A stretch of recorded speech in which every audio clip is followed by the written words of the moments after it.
Hello and welcome to the Film Pulse Podcast. This is episode number 388. My name's Adam Patterson. With me today we got Kevin Rakestraw. Hey, Kevin. Oh, hi. Hello. How was your holiday weekend? It was good. It was good. Different. It was good. Yeah, different for everyone, I think. A little bit. Oh, it was good. Yeah, it was good. Had some good food and all of that. Trying to get back into the swing of things now. Try to get back on a diet. Try to eat better again. You know. Yeah. Have a weekend full of junk food, and now I'm going to try to be a little bit more disciplined. This week on the show, we'll be reviewing Clea DuVall's latest Happiest season, which is available now on Hulu, along with someone we'll be watching on the watch list, and going over this week's new releases on VOD and Blu-ray. Thank you so much for joining us this week. Please remember to review us on iTunes if you get a moment. That would be super helpful. The new episode of Saved by the 90s should be dropping today as this episode drops, so you can check that out on its own feed. Just search for Saved by the 90s. This month for November, we're doing adaptations, so we got Bram Stoker's Dracula. That's the Francis Ford Coppola one. We have Interview with the Vampire. We have Romeo and Juliet, the Baz Luhrmann one, and then we also have The Insider from Michael Mann, which that was a first-time watch for me, and what an incredible movie that is. Holy hell. Oh, yeah? Oh, my God. Yeah, I haven't seen it. It was so good. So good. So check that out. Again, that should be dropping today alongside this episode. With that, I think we can hop into our review. We're talking about Happiest season. As I mentioned, this is written and directed by Clea DuVall.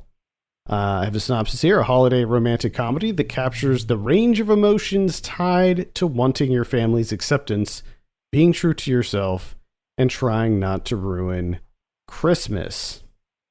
You have a absolutely stacked cast with this one. Great ensemble, in my opinion. Would you say it was a great ensemble, Kevin? Yes. Okay. Yes. Making sure we're on the same page there. You have Kristen Stewart, Mackenzie Davis, Mary Steenburgen, Victor Garber's in there, Alison Brie, Dan Levy, Aubrey Plaza. I mean, it's just incredible cast. And then you have there's some cameos in there too, which are great. A lot of like Timothy Simons is in there, and Lauren Lapkus. They play the mall security guards, and it's just, one-off, just one scene, but they certainly, make an impact too. And like Anna Gasteyer's in there too, and she's great as always. So really, really enjoyable cast. Went into this, I don't even think I saw the trailer, honestly. I don't think I really knew anything about this other than it had an impressive cast. And I was kind of thinking, like, this doesn't necessarily look like my type of movie. It looks kind of like a fairly banal rom-com, holiday-themed rom-com. And I don't typically gravitate towards those, although I do like Christmas movies. But I gotta say, and I think that maybe it was just when this movie came out, like the current situation that we're all in, that I had a really good time with this movie overall. I laughed a lot. I thought it was pretty funny. And I enjoyed it. That's good. That's good. I'm happy for you. I take it you did not enjoy yourself with this movie? No, it's not that I didn't enjoy myself. I did for the most part enjoy my time while watching it. You know what I mean? Like, I didn't find myself like laughing out loud or anything, or finding things, like excessively humorous or anything along those lines. But it was well enough that I was enjoying myself through the runtime. You know what I mean? Like, I had like a small smile on my face, and I was like, you know what, this isn't half bad. There's worse ways that I could be spending my time, And that's what I mean. Like, I didn't love this movie. I didn't think it was like the best thing I've seen all year, but Yeah. I think I watched this on Thanksgiving Day, and it was like just in the evening, winding down, and it was a comfortable movie. Like I found myself being comforted by it. It just seemed to come out at just the right time. I think that putting it out on a streaming service like Hulu was a good choice. This is a good movie to watch at home with your family members, your loved ones. And it wasn't, I had some issues with it that we can get into, but for the most part, I thought it was pretty fun. Yeah. It's not a bad time, but I think what gets me is that with this cast, I feel like you could have done better. I think like you could have come up with something much better than this. Like this isn't bad, but at the same time, everyone that's involved here, I feel like you could have come up with something far more memorable. And I think that the thing that gets me the most about this movie is a large number of the characters, almost all the characters really, outside of like 2 or 3, are just like they have one aspect to their personality, or their breathing that they're here in this movie plot-wise, and like that's it. There's nothing really, like they don't build on it, and nothing, flesh it out. It's just like this is their thing, and that's what they're going to do for the duration. It's just a little bit disappointing because the people here are great. You have such great actors. I kind of agree with you on that. I think that the characters overall could have used a little bit of work. And actually was the main criticism I had about Clea DuVall's last film, which was called The Intervention, which was also a strong ensemble piece that was also a comedy. And I liked that one for the most part too, but a lot of the issues that I had with that one sort of carried over onto this one. I think that she does a good job sort of balancing an ensemble, but I also think at the same time that a lot of the characters are a bit one note and slightly underwhelming. I think that like you have like Victor Garber and Mary Steenburgen are great as, the parents. Like I think that they are really well cast and the characters are good, but they just felt so one-dimensional to me. Like they were so dead focused on this one aspect where it was like he was running for mayor or whatever. And I never necessarily felt like the love in this family at all. And maybe that was supposed to be part of it, but it actually kind of pulled me out of it at times because I felt like really none of these characters were particularly likable except for maybe Kristen Stewart's character as Abby, and I think that she was really the star of the show. And then I like Dan Levy's character as John a lot too. I thought he was really funny, but everyone else I was just like, I don't really like these people. Like I don't really enjoy them as people very much. I mean, I guess Mary Holland as Jane, who was one of the 3 siblings. I think that she was pretty funny as well, but she was a little bit cartoony. Yeah, she's a bit. She also co-wrote this, which I didn't know until afterwards. But yeah, you're right. That those 2 are really the only likable characters. And like you said, to an extension, Mary Holland, and to another extension, Aubrey Plaza's character. Yeah, but she doesn't really get much to do.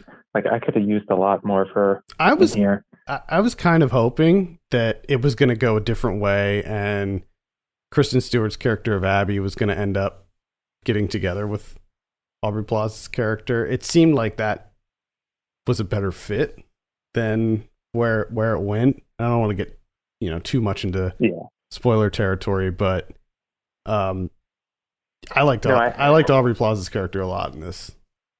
Yeah, no, I think if you've seen anyone discussing this movie on any of the various platforms, like that's no spoiler at all, because I think that's what everyone wanted. It's pretty much Kristen Stewart and Aubrey Plaza. Yeah, and looking at the comedy aspect of it, I did.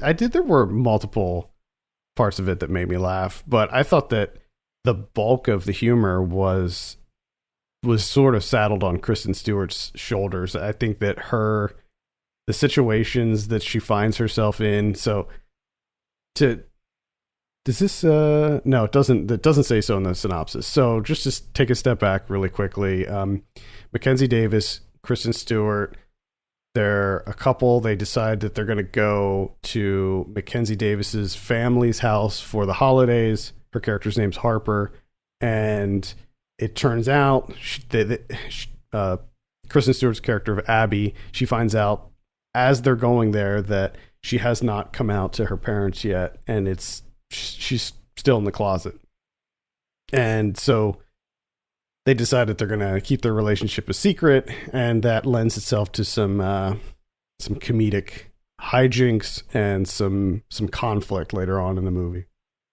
And I thought that a large portion of the comedy was pretty much just Kristen Stewart reacting to the various situations that she was like that were thrust upon her, and I thought that she did a really good job. And I do like the commitment to the bit, in that, like, the kind of the justification for her, Kristen Stewart's character of Abby, coming along. She's the roommate, and the reason that she's coming along is that her parents died and she doesn't really have anywhere to go. So, Mackenzie Davis let her tag along. So everyone treats her like an orphan, like her parents died at a really young age. And just the commitment to that bit, I thoroughly enjoyed, where especially that one time where she was just like, my parents died when I was 19. Like, it's not a big deal. And for whatever reason, just the fact that they kept doing it over and over and over again in the beginning stages, it's just like, these people they're so weird. These people aren't real. Yeah. I liked a lot of there were lots of little one-off lines and just small, like, sort of nuanced comedic bits in there. Like when they gave her the little chair at dinner. So she was sitting there at the dinner table and had the tiny chair, and she looked like a little child compared to everyone else. Yeah, there's enough there. I think. But there was also a part of it for me that felt like entirely too manufactured, in the sense that, like, Dan Levy's character, ever since Get Out, there seems to be the friend who's back home that they call, and he's the person that's kind of like walking you through it, like, oh, you shouldn't be there. You know what I mean? Like, he's the comic relief, and he's the one that's seeing things from afar and trying to, navigate you through the minefield. Yeah. And then the fact that all the characters are like just entirely too one-dimensional, and the way that everything kind of culminates at the end, which I feel like there is justifications for this, or you can at least find justifications for these decisions, in the sense of, like, the way that this thing ends, like the developments of some of these characters are just nonsensical. Just absolutely would not happen ever. But, it is, in essence, like a fantasy movie, like any other Christmas movie, where things are completely nonsensical and would never happen. Yeah, I mean, it follows sort of the Christmas movie formula pretty closely. When you compare this to really any other big Christmas movie, like Christmas Story or National Lampoon's Christmas Vacation or anything like that, you have these sort of small set pieces that are leading up to a big event that happens at the end of the movie, and I think that it follows that formula pretty closely. You have a family, this family that on the surface is this sort of Norman Rockwell painting, and underneath the surface you have a lot of dysfunction, and that's nothing new. Like, we've seen that before, but I think that this is entertaining enough and propelled by a cast that is funny and talented enough to make it worth a light recommendation. I don't think that I would add this to my yearly Christmas rotation or anything like that. No. And I think that it's by and large a fairly forgettable movie. It's like one of these movies where you go into it, you enjoy yourself for an hour and a half or however long it is, and then it just kind of fades away. Yeah, yeah. And I think there's just some weird things to it. Essentially, as they're driving there, and she's like, "Oh, by the way, you know how I told you, a couple months ago that I came out to my parents and they were really great about it. That didn't actually happen." And she's like, "Oh, what?" And then now she's stuck in this situation. And it's just kind of like, hey, if you guys been together for a year and she told you months ago that she came out to her parents and they were okay with it and everything. But since then, and on the way there, because when Kristen Stewart gets to the house, it's as if she's not only meeting these people for the first time, it's like the first time she's ever talking to them in any capacity whatsoever, which is just odd to me. It's just like, have you never, like, no communication whatsoever in the course of a year? Yeah, it's a little. I mean, she was clearly, keeping her family away. I don't know that. Maybe I would have questioned that if I were in that relationship. At some point, I probably would have questioned that because I would have been so neurotic about things. I would have been worried that it was something that like they were ashamed of being with me or something like that. Well, and it wasn't even like she was meeting them for the first time or that they were talking to each other for the first time. It was like the first time that her parents even like knew of an Abby. Yeah. Even as a roommate. Yes. It was just like, okay. That's weird. Unfortunately, Mackenzie Davis's character as Harper she's just not a very likable person in this. No. Like I was like really not on Harper's side at all. No, and I think again that's one of the things where it's like the characters are a bit too one-dimensional in the sense that, especially with Mackenzie Davis's, where she's like everything she does is within like the villain context of this movie, and it's just like, I don't know, it seemed like overkill to just keep piling it on over and over and over again, because you kind of like lost like whatever sympathies that you had for them as a couple, where you're just like, yeah, no, this is a bad situation. Yeah, especially because somewhat early on in the movie, her ex-boyfriend comes into play, Connor, played by Jack McDormand. And when that whole dynamic comes into play, that, I mean, like you said, that just kind of continues to pile on these sort of red flags. Like, yeah, this is not a great situation here. Like, her family she's not great. She's clearly a liar. She's hiding things. And her family seems to be pretty awful. I mean, Alison Brie's character, I liked Alison Brie's character just because of how much of a like brutal bitch she was the whole time. She was just so cold and awful. And it's like, you want to continue being around these people? I don't know. I love when she was on the phone with Dan Levy's character, and he goes, "There's nothing more erotic than concealing your authentic selves." Yeah. I know that at some point, I'm wondering if there's some sort of alternate version of this movie, because I know that at some point Clea DuVall was actually in the movie, and she played Abby's ex-girlfriend. So I'm wondering if there was some restructuring that happened here. That's what I mean. That's what I mean by like it's a bit too manufactured. Like I feel like I can't pinpoint and say for sure that, this is the byproduct of like producer notes, but it feels like that. It just feels like it. I just have this hunch that a lot of this boiled down to producer notes. Could be. Yeah, either way, I still would give it a light recommendation. I mean, I had pretty low expectations going into this to begin with, and I think that maybe that helped it out a bit.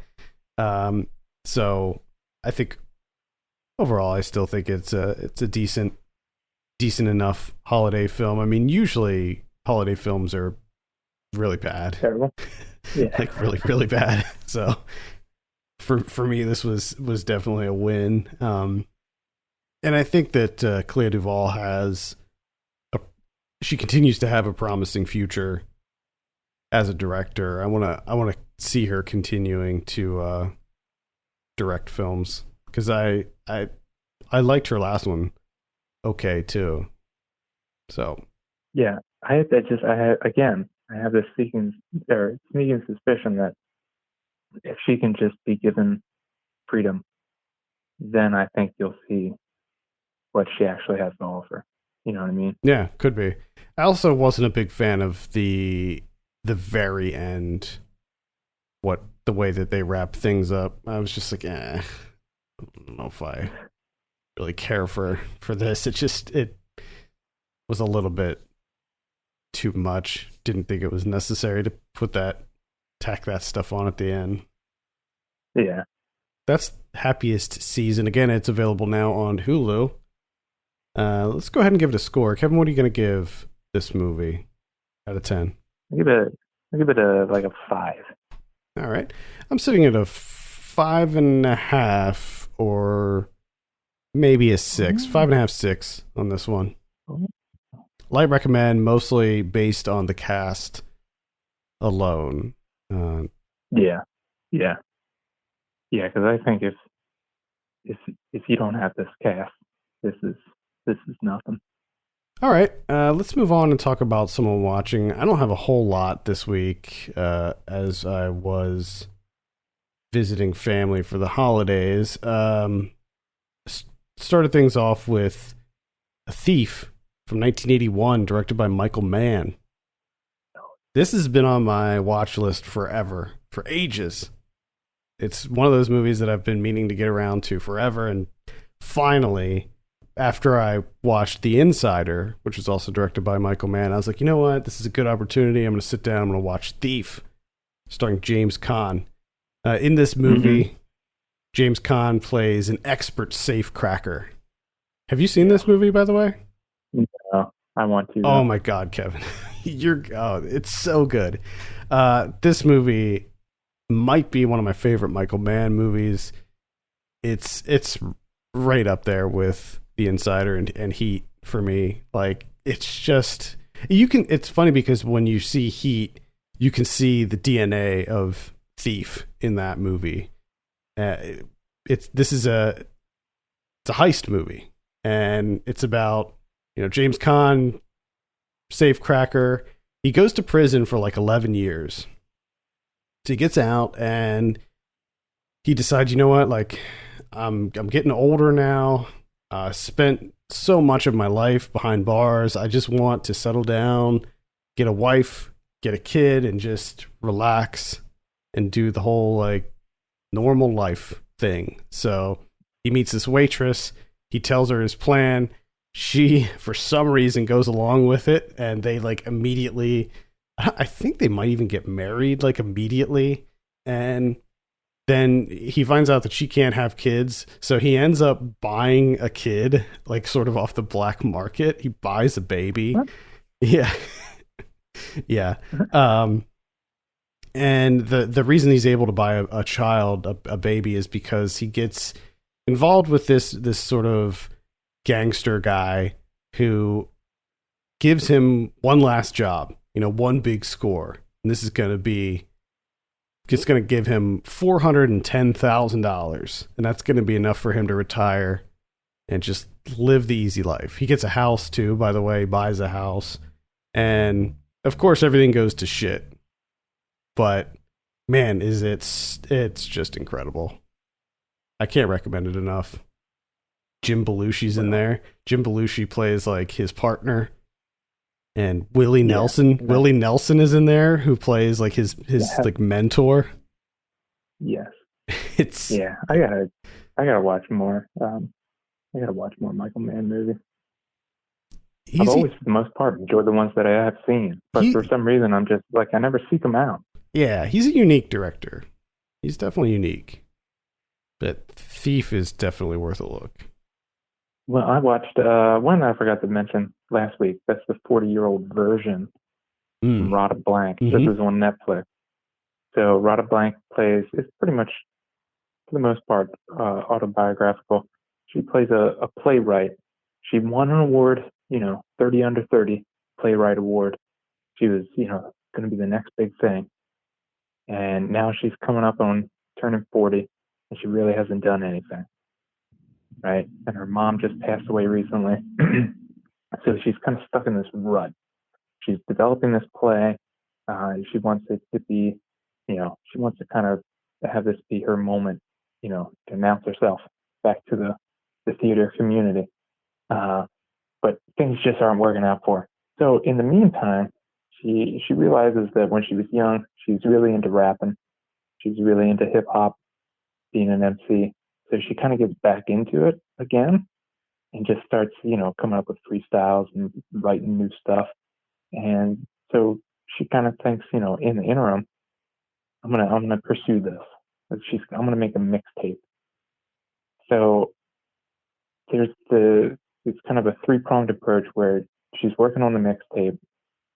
She's working with a young producer, making beats, and of course there's that odd couple type thing going on with her being a 40-year-old woman and him being a young guy making beats.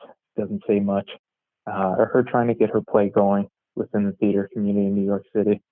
And then the other thing that she does is she teaches theater to teenagers. And of course, it doesn't really go that well because they're kind of the stereotypical teens and they're just pretty much obsessed with sex. And that's about it. And that was the thing that, like, this movie, for the most part, again, it's kind of like Happiest season, where I didn't find it overly funny. I wasn't laughing out loud. But I did enjoy myself through the runtime, even though this movie is entirely too long. Like I don't know why this movie is 2 hours long. There's no need for it. Absolutely no need. But for the most part, I enjoyed myself. It's just unfortunately at a certain point, I came to the realization where I was like, I don't think this is going to end. Like, I don't think this movie's going to end ever. It just kept going, which is kind of a knock against it, obviously. But it's not bad. It's not bad. It's an enjoyable enough time. There was numerous things that just didn't work for me. Again, the fact that teenagers are just absolutely obsessed with sex.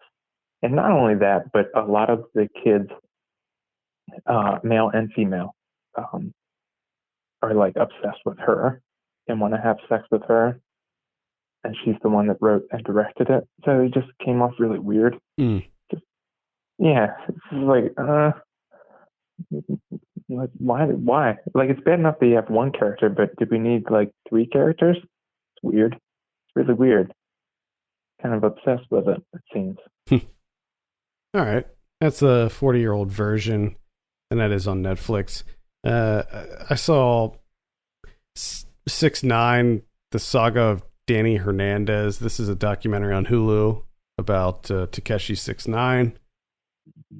Oh no! Why'd you do this? I don't know, man. I was bored. I just put it on. I wasn't even planning on watching the whole thing, and then I just ended up leaving it on. I want to say one thing real quick because it kind of ties into my last movie. Rada Blank. She does her own rapping in the movie, and I've never heard a Takeshi 6ix9ine song, but I can tell you right now, I know 100% Rada Blank is a better rapper than Takeshi 6ix9ine. Yeah, I would probably say that too. I've never heard her rap, but I would be willing to put money on the fact that she is better. I mean, she will. I mean, her lyrics are probably leaps and bounds above his. So, at any rate, it's a bad documentary about a horrible person. Like, that's just what this is. I can't recommend the documentary. I can't recommend anything about it. I think that wasting your time with giving this person more notoriety is counterproductive. Like just don't do it, you know, just leave this dude alone. Maybe he'll go away. I mean, he's kind of in hiding right now anyway because of the whole snitching thing. So his days might be numbered. I don't know. But the documentary, it feels like a Vice expose. It doesn't feel like a real documentary. It feels like something you'd see on Viceland. You remember, I don't know if you've ever seen any of them, but there used to be a show on Viceland called Noisy, which chronicled different music trends in specific areas of the world. And it was a pretty good documentary series, but it was still a TV series. And when you put this on, I'm thinking, oh, this is a documentary, like a real high production value documentary. And it's not that. It feels like an episode of some Vice show. And like the director, Vikram Gandhi, he like injects himself into the movie so much. Like he narrates it, he's in it, he's doing interviews, but like huge portions of the documentary are just audio clips from previous exposés that were done on Takeshi 6ix9ine by like iHeartRadio and stuff like that. So like huge chunks of this aren't even original content. And yes, he interviews Takeshi 6ix9ine's, I don't know if they're married. They're not married. He interviews his girlfriend, and then some of the other people that were around him, but he doesn't interview Takeshi 6ix9ine. He doesn't land that interview. And what's the point there? Exactly. Like it just, none of it feels. And at the end of the movie, he's just like, oh, I think that Danny was probably he's a good person. He's just misunderstood, and his persona, his Takeshi 6ix9ine persona took over, and it's not what he is like in real life. And it's like, dude, he raped a 13-year-old and then released. He videotaped himself raping a 13-year-old and released the footage online. Like, that's who we're dealing with. And it's mentioned in the movie, but it's not mentioned enough. They need to keep mentioning it so that any viewers who are watching this and possibly thinking that this is a cool dude know that he's a pedophile and a rapist, and whatever happens to him is probably deserved. Yeah. So at any rate, do not watch this movie. It's a shitty documentary, and obviously the subject of the documentary is a shitty human being also. Gotcha. I have a good documentary, an experimental documentary, and it's also a short documentary. It's only 29 minutes long. Whoa. Which is really the only thing that I have issue with this is that I wish it were longer. I wish this were a full length, and that is Anna Baz, her documentary, Apiyemiyekî, which it addresses the genocide of the Wamori people, or the Wamori Atuari people in 1970s. So this is in Brazil under the dictatorship, and a large portion of this tribe was essentially just like hunted and murdered in order to build a highway. That's it. That's all it was. And they built like this mining complex, and they hunted them down, killed them just so they could build this road.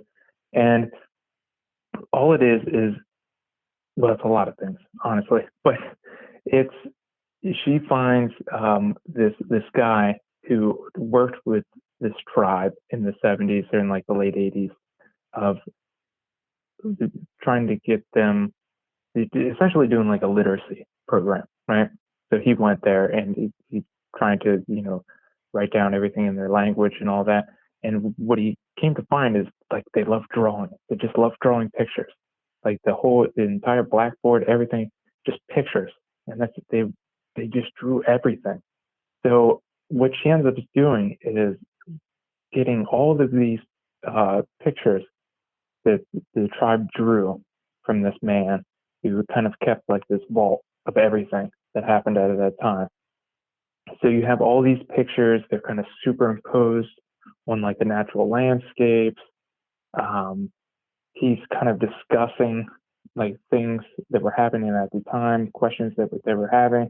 And essentially, like the main thing that it came down to, which is really, really simplistic, but at the same time, really, really like emotionally resonant and powerful at the end, is like these people only had one question, really. And the only question that they ever had was, why did you kill us? Like, why? Why did you do this? Like, that's all they wanted to know. They just wanted to know, like, why? Why did you hunt us and kill us? And I mean, it's pretty phenomenal.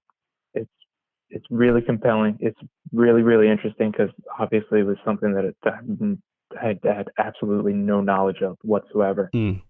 So, getting a little bit of it is just like, okay, I want more. I would like to know like everything about this situation.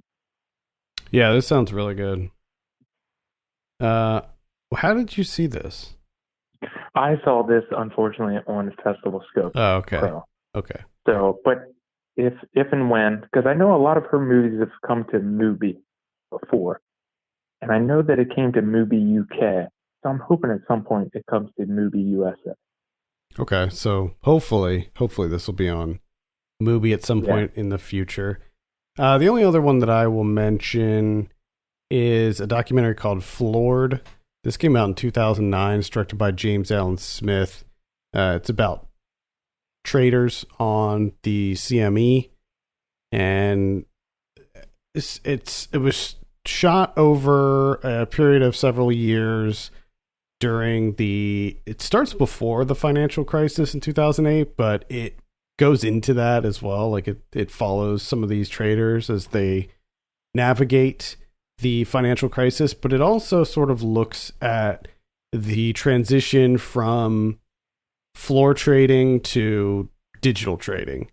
And the documentary it's kind of a cool time capsule, I guess, in following the sort of evolution of the market and the transition into a digital space where like a lot of these dudes, like a lot of the old guys that have been trading on the floor their whole lives, like they just didn't want to do it. Like they just refused to move into digital trading, and they got left behind. Like a lot of them had to find, like they just quit. They had to find different jobs or they retired.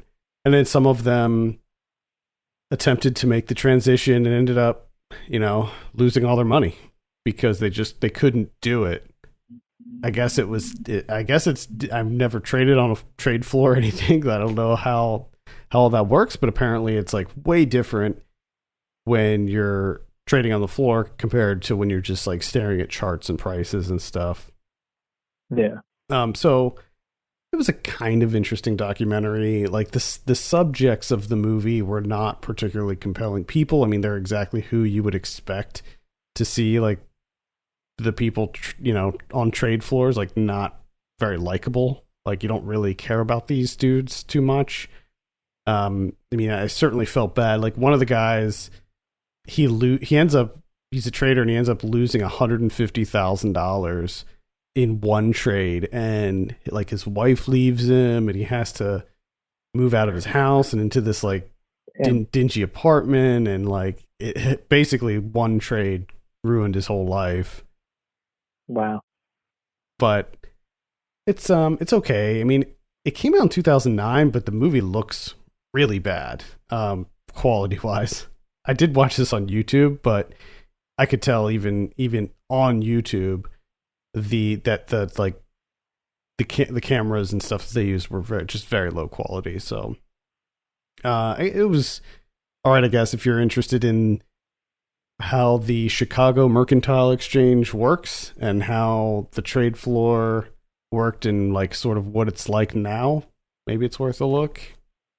But this was one of these deals where, again, I was just bored at my in-laws' house, watching some YouTube stuff, and this like kind of popped up on my recommended. And I put it on, and it's only 77 minutes long, so I ended up watching the whole thing. Oh, wow. Wowza. It just sounds like a bad week for you in terms of movie watching. I saw plenty of good TV, but no, nothing good as far as movies. Yeah, TV is much easier to know what's good and what's not. The only other movie I have to talk about, I got to utilize Amazon Prime, and I was renting it for $2.99 on the Amazon Prime. There is John Sturges' Bad Day at Black Rock from 1955, and talk about location. Oh my goodness, this takes place it's like right after the end of World War II in this like extremely small town. Right? Spencer Tracy takes the Streamliner to this town. This is the first time in 4 years that the train has stopped here. And it's literally like 5 buildings. That's it. And it's just a handful of people. He gets off the train. He's here. He just needs to meet someone. And as soon as he gets off the train, everyone loses their shit. Because they've done something and they don't want to get found out.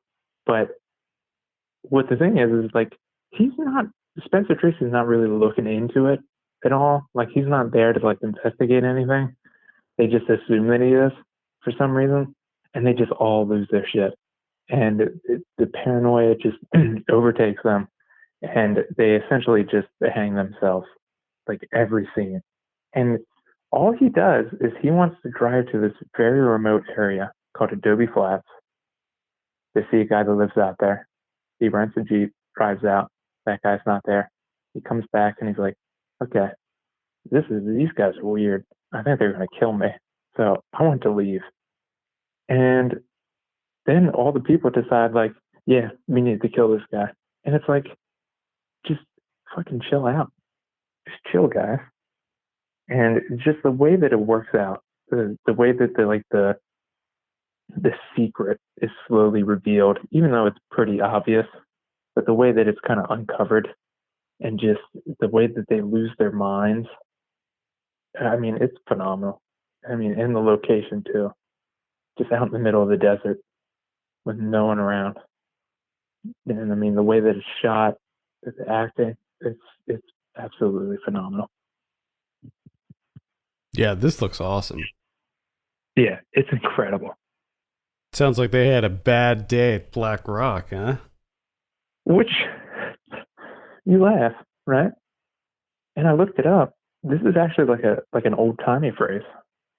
Bad day at Black Rock. That's a phrase where like it's a fateful day that ends in tragedy or something. Which, I mean, the phrases that they used to have. They had phrases for everything, and they were all fucking stupid. Yeah. We should start using that phrase throughout the podcast moving forward. Everybody will just be like, what the fuck are you talking about?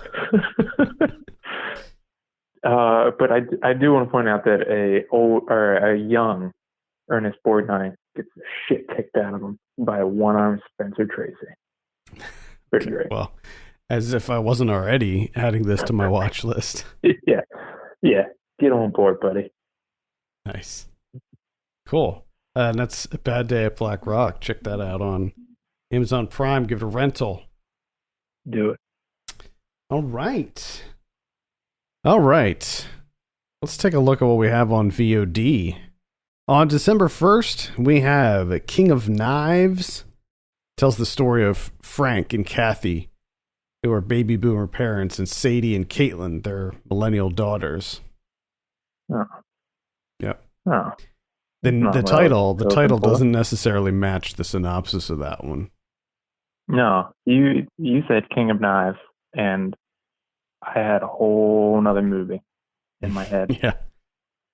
Disappointing. Yep. We have Thirst, which also comes out on the 1st. This is, quote, the new and most badass gay vampire zombie splatter movie you'll ever see, ever. Oh, okay. Thirst. I believe this is Icelandic. Yes, I'm sure that this is Icelandic, actually. We have Beast Mode. Fame is a monster. Mm. We have Disco. About 19-year-old Merjam, who's a champion disco freestyle dancer. Oh, hell yeah. And her stepmom, who is a charismatic evangelical pastor. Mm. She gets lured into a crazy... That's an odd couple. Yeah. She gets lured into a crazy, highly conservative Christian sect. Oh, no. And we have Mystery of the Pink Flamingo. This is a documentary of sorts. I know that John Waters is in it. An eccentric character employs unusual research efforts to reveal the true story behind the pink flamingo. Mm-hmm. Okay. On December 3rd, we have Anything for Jackson. This is on Shudder. Fear Your Elders is the tagline for that one. So it seems like another one of these, relic style ones, God. maybe? I hope not. I think it's going to be a lot more out there. After losing their only grandson in a car accident, grief-stricken Audrey and Henry, a doctor, kidnaps his pregnant patient with the intention of performing a reverse exorcism, putting Jackson inside her unborn child. Oh, okay. No, yeah, that's different. That's different. I'm for it. Okay, I might have to check this one out. That's a much better idea than dementia. Yeah, your standard old people. Oh, that's great. Reverse exorcism. Yes. Yeah, that's kind of a clever idea. On December 4th, we have Wander. That's Friday. Also on December 4th, we have La Leyenda Negra. That's on HBO Max. We have Crock of Gold. That is the documentary about Shane McGowan from the Pogues. Might give that a look. We have I Hate New Year's, which is looks like a rom-com. Minor Premise, which is a sci-fi thriller about a reclusive neuroscientist who becomes entangled in his own experiment, pitting 10 fragments of his consciousness against each other. Oh, no. It's got a cool cover. I'll give it that. He's like melting. Let's see. We also have What Lies Below. Looks like a thriller. We got 76 Days. That's going to be a virtual theatrical release that covers the first 76 days of the COVID-19 outbreak in China. No thanks. Yeah, we're still living it, Yeah.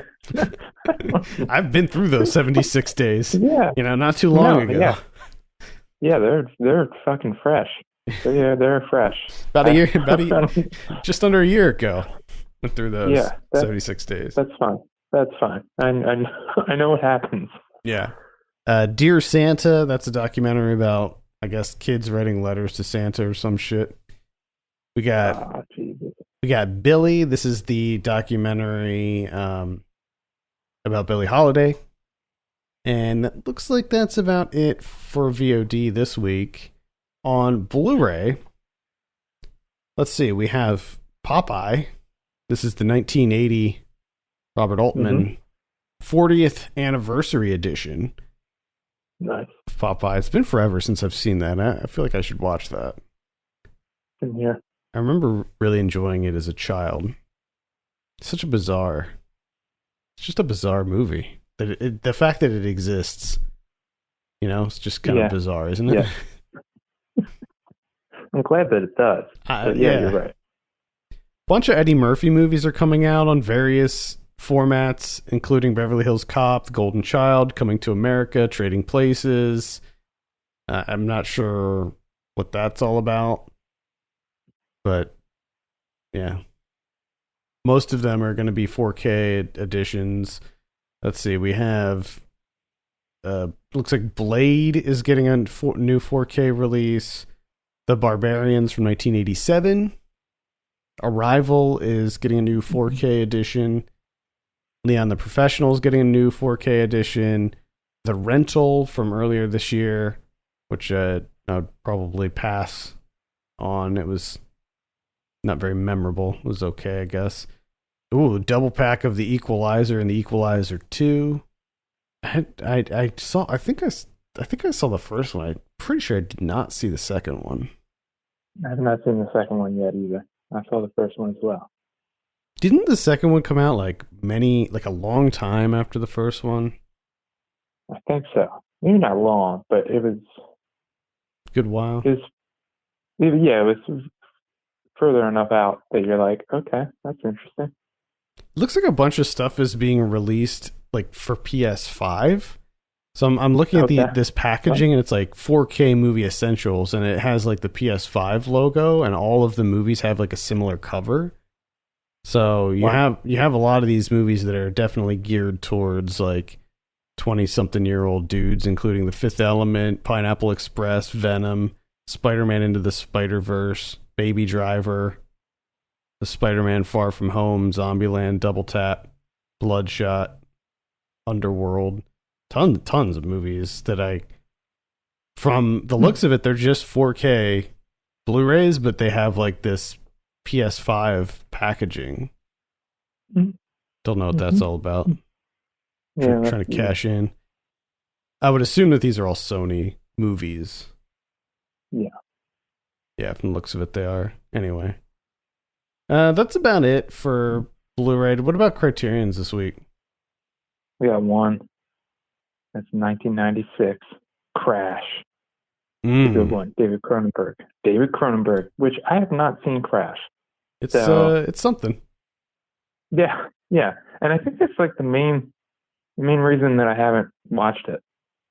Because I have this feeling where I'm like, it's probably a good movie and it's something, but I don't know if I'm just ever in the mood for Crash. Yeah, I don't think I ever will be. I think it was rated NC-17 if I remember correctly. Originally, it's pretty graphic. Yeah. Like it's pretty tricky to watch. Yeah, I don't think I'm ever going to be in the mood for it. Maybe one day. We'll see. I mean, to be clear, it is really good, and I would recommend it. I'm kind of curious to see what the Criterion one's all about. I think that's going to do it for this week. Thank you so much for tuning in. You can send us your questions and topics to podcast@filmpulse.net. You can follow us on Twitter @FilmPulseNet and @FilmPulseKevin. And if you have a minute, consider giving us a review on iTunes. That would be very helpful. For Kevin Rakestraw, my name is Adam Patterson. We'll see you next week.